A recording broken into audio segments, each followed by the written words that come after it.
I'm Peter Macmillan, founder and CEO of Meisterline, the world's leading provider of professional expertise metrics.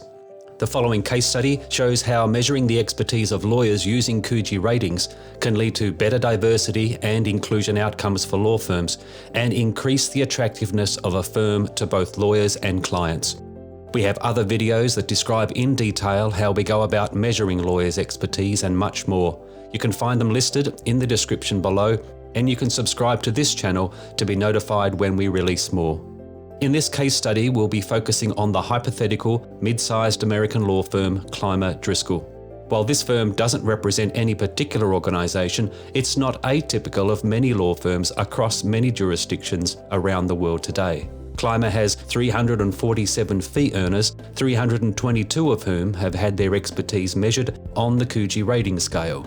As is our normal practice, lawyers with fewer than 2 years practicing experience were not assessed. For simplicity, each lawyer had their expertise rated for just one area of law. Usually, lawyers should be assessed across all their main specialties. Klymer Driscoll's 4 offices are in New York, Los Angeles, Washington DC and Miami, and it offers legal services across 8 practice areas, namely banking and finance, corporate commercial, employment, insurance, investment funds, private client, real estate and tax. All the data I'll be analysing here are included in the spreadsheet linked in the description below. Feel free to download these data into Excel or Google Sheets to discover for yourself the kinds of game-changing insights you'll get when you know precisely how expert your lawyers really are. This chart measures lawyers' expertise along the horizontal axis, with the units being the 99-point KUJI rating scale, which runs from 0.1 to 9.9. The vertical axis counts the number of Klymer Driscoll lawyers who have the same KUJI rating, that is, lawyers with the same level of expertise. For the purposes of this case study, we'll be focusing on gender, but the included spreadsheet data also cover ethnicity, LGBTQI, and disability statistics across all Klymer Driscoll lawyers, so it would be the same approach for their diversity and inclusion policy targets. We'll start off with the male lawyers at Klymer. You can see that the highest number of male lawyers for a single expertise rating is 8, all with the same KUJI rating of 4.8. In terms of some initial observations, we can see that there are 3 broad clusters of male lawyers in the middle and at the lower and upper ends of the scale. This means that there are men consistently, pretty much right across the expertise spectrum at the firm-wide level, and they are well represented at the higher end. When we look at the firm's female lawyers, we get a different picture. First, their most common single expertise rating is 5.3, slightly higher than for the men, which is shared by 10 female Klymer lawyers. The main cluster for women lawyers at the firm is at the middle levels of expertise, with some clustering, but more drawn out, at the lower end of the scale. And there is also a clear trailing off towards the upper end of the scale. Immediately, we see that women are not as uniformly or as consistently represented across the full expertise spectrum. Let's now add back in the male lawyers, and while we can see the clustering comparison based on the density of blue and yellow columns, when we overlay the cluster circles first for the male lawyers and then the female lawyers, things become even clearer. While Klymer Driscoll's female lawyers are strongly represented in the upper mid-ranges of expertise, this falls off dramatically at the highest levels when compared to their male colleagues. We can be more precise in analysing these dynamics by overlaying the KUJI bands, which describe the cognitive abilities of lawyers at different stages in their expertise development. We have other videos that go deeper into each band, starting with novice lawyers all the way up to master level experts. You'll find these videos linked in the description below. Focusing again on the female lawyers within the mid-scale cluster, we can now see that they are predominantly proficient lawyers. Proficient lawyers are typically on the cusp of becoming partners under the traditional promotion model, but of course there are many other variables that determine when or if any individual lawyer gets promoted to the partnership. Keep in mind, we are not dividing these lawyers by their titles such as associate, consultant or partner, though we will do that in a moment. What we are looking at right now is how the number of experts in this law firm is clearly skewed towards men. This is confirmed by the data captured by this next red circle, which clusters around those lawyers in the expert band of the KUJI rating scale.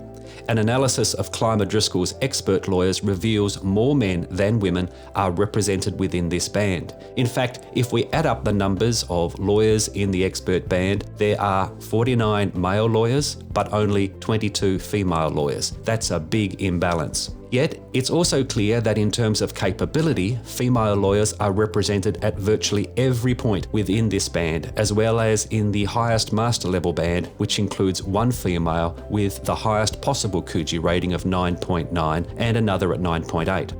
I won't offer any more comments on this other than to point out that this would usually be the starting point for further inquiries to understand better what the dynamics of the firm are in terms of the development and hiring of expert female lawyers compared to male lawyers. Now let's change perspectives again and see how gender is reflected in position titles and in lawyers' assessed levels of expertise. We'll start with Klymer's associates, beginning with their female lawyers, and then adding the male lawyers.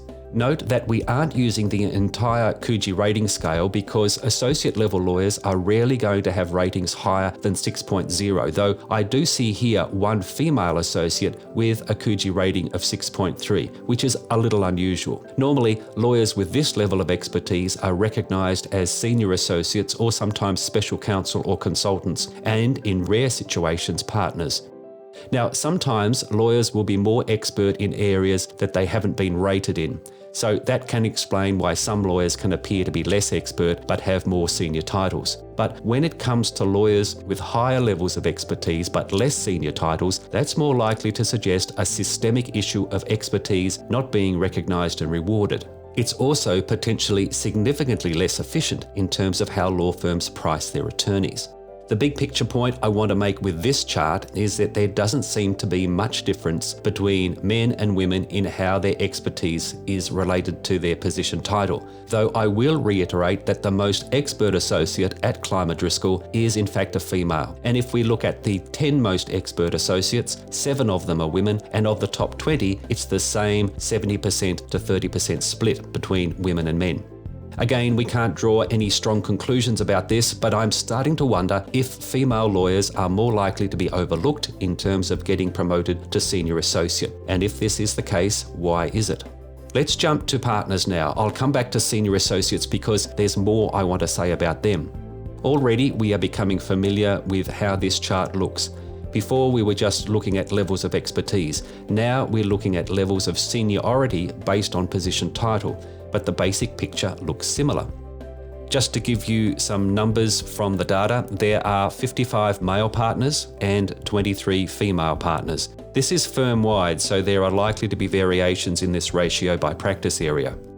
Note, I haven't included other senior positions such as special counsel or consultants, which can often change the balance, though these position titles are not equivalent to being a partner, and that's the critical factor we're focusing on here. I also want to point out that whereas we saw some associates, not senior associates, but associates with KUJI ratings as high as 6.3, here we see partners with ratings as low as 5.5. I just wanted to point that out. There may or may not be any significance behind this, as I mentioned earlier about promotion policies for associates. Now to Klymer Driscoll's senior associates. These are, of course, lawyers who are more senior than associates, but not as senior as partners. What I really want to highlight here is the number of high-level proficient lawyers who are women. Specifically, the 10 women senior associates with KUJI ratings above 6.1 and up to 7.1. Why don't we see male lawyers in this grouping? Why haven't these female lawyers already been promoted to the partnership? What are the reasons given that several of these lawyers have the same or higher levels of expertise than some existing partners? Of course, promotion to partnership depends on many factors, including the financial health of the law firm or the relevant legal department within the firm. There's also a lawyer's business development skills, whether or not they have someone to champion their promotion, and even whether they want to be partners.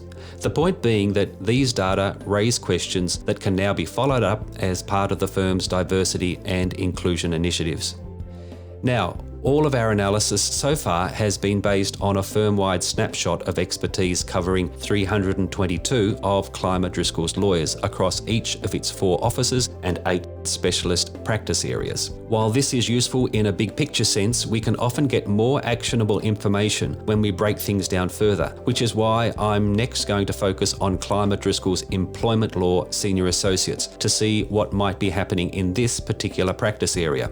Because the Employment Law Department of Klymer Driscoll is one of its largest areas of specialisation, we have here a microcosm of the wider issues we only moments ago looked at concerning female senior associates across the firm. But what is most striking is how skewed the expertise profiles of these lawyers are on a gender basis. Whereas the male senior associates in this area are clustering at the lower end of expertise among this grouping, the majority of female lawyers are firmly in the proficient band. Plus, there are more women senior associates in this area than male senior associates, the ratio being 19 females to 13 males.